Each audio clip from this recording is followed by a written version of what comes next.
Français parlent aux Français. Je vous ai compris. Je n'ai jamais été, Christine O'Krent, pour l'immigration zéro. Il faut déclarer comme objectif le quota zéro d'immigration. Et cela sans que nous n'ayons de leçons de racisme à recevoir de personne. Là. Et vous avez parlé du racisme anti-musulman, du racisme anti-juif, du racisme anti-noir. Il n'y a qu'une seule forme de racisme dont vous n'avez pas parlé et qui est malheureusement pratiqué chez nous, c'est le racisme anti-français. Celui dont se sentent victimes des millions de nos compatriotes qui ne comprennent pas que ce qui a été fait pendant des années, depuis Mathusalem, comme vous dites, dans ce pays, et qui est une somme de sacrifices, de travail, d'épargne, eh bien tout cela est dilapidé, gaspillé. Car je vous lance une accusation directe. Vous êtes, poste que vous occupez, directement responsable de l'aggravation du nombre des immigrés dans notre pays chaque année. Votre politique laisse ou fait rentrer dans notre pays 500 000 immigrés supplémentaires et je vous mets au défi de dire exactement à 2, 3 ou même 4 millions près combien il y a d'habitants dans notre pays. D'abord ce t-shirt qui s'arrache à Marseille, c'est un t-shirt représentant la France aux couleurs de l'Algérie avec en bas Marseille, capitale du bled.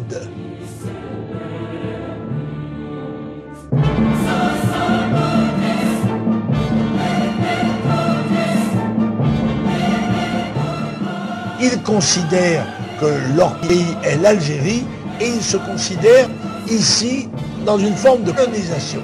Et ils le cachent de moins en moins. C'est d'ailleurs ce que signifie le t-shirt dont j'ai parlé, que j'ai montré, en notant au passage que le journal La Provence interprète cela de la manière suivante.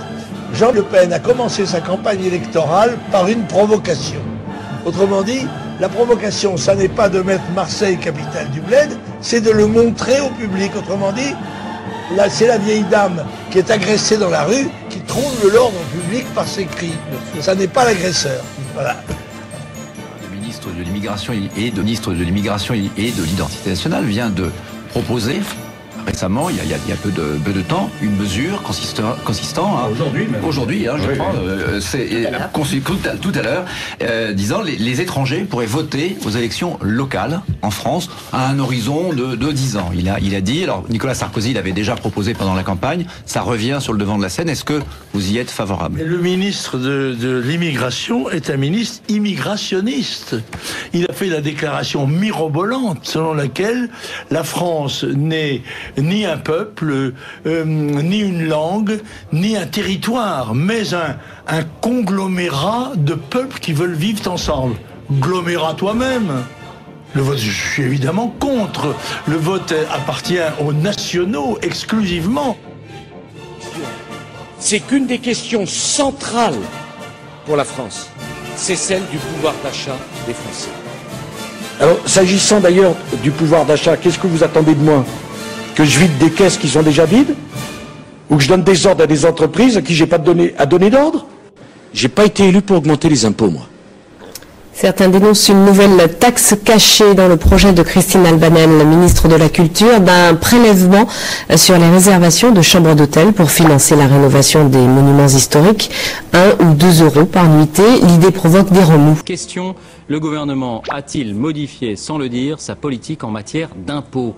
Dans les discours, la baisse des prélèvements reste toujours la ligne directrice. Dans les faits, une série de petites taxes sont venues s'ajouter les unes aux autres ces derniers mois. Romain Messi. Le président de la République a par ailleurs annoncé que la suppression de la publicité sur les chaînes de télévision publiques ainsi que la radio serait compensée intégralement par une taxe sur l'ensemble des nouveaux moyens de communication. Wall Street Journal, la page Facebook de Nicolas Sarkozy répand un étrange brouhaha. Alain Juppé notamment est revenu plusieurs fois sur sa version des faits. Et puis tout ce récit est hautement improbable. Ce jour-là, il y avait en France l'anniversaire de la mort de Charles de Gaulle à Colombey-les-Deux-Églises. Un grand rendez-vous pour les personnalités gaullistes, nous explique le Wall Street Journal. Venez marcher avec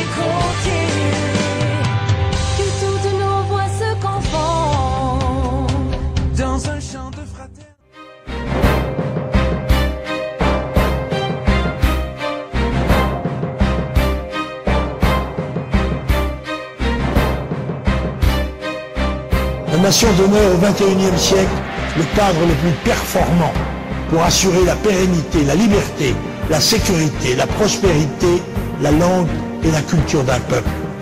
Plus ancienne nation du monde, avec la Chine, la France doit retrouver son cadre national et les Français la plénitude de leur identité nationale. Et parce qu'une pensée politique doit être traduite dans un programme, voilà celui du Front National dans le cadre du retour à l'État-nation.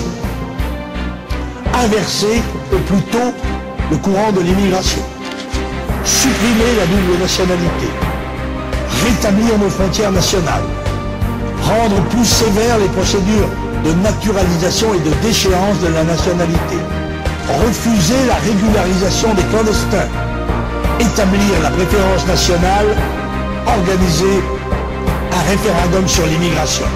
Les élections de 2010 doivent être l'occasion pour les Français de le dire clairement en votant pour le seul mouvement fidèle à la nation et à ses valeurs, le Front National.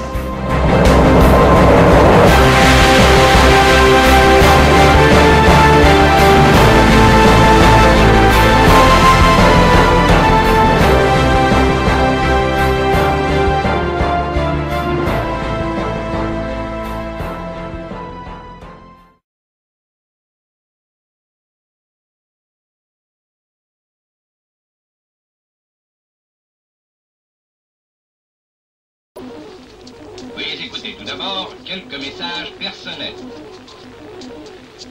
Gabriel garde l'anonyme. Le manchot la serre dans ses bras. Nous disons le manchot la serre dans ses bras 2 fois. Le fantôme n'est pas bavard.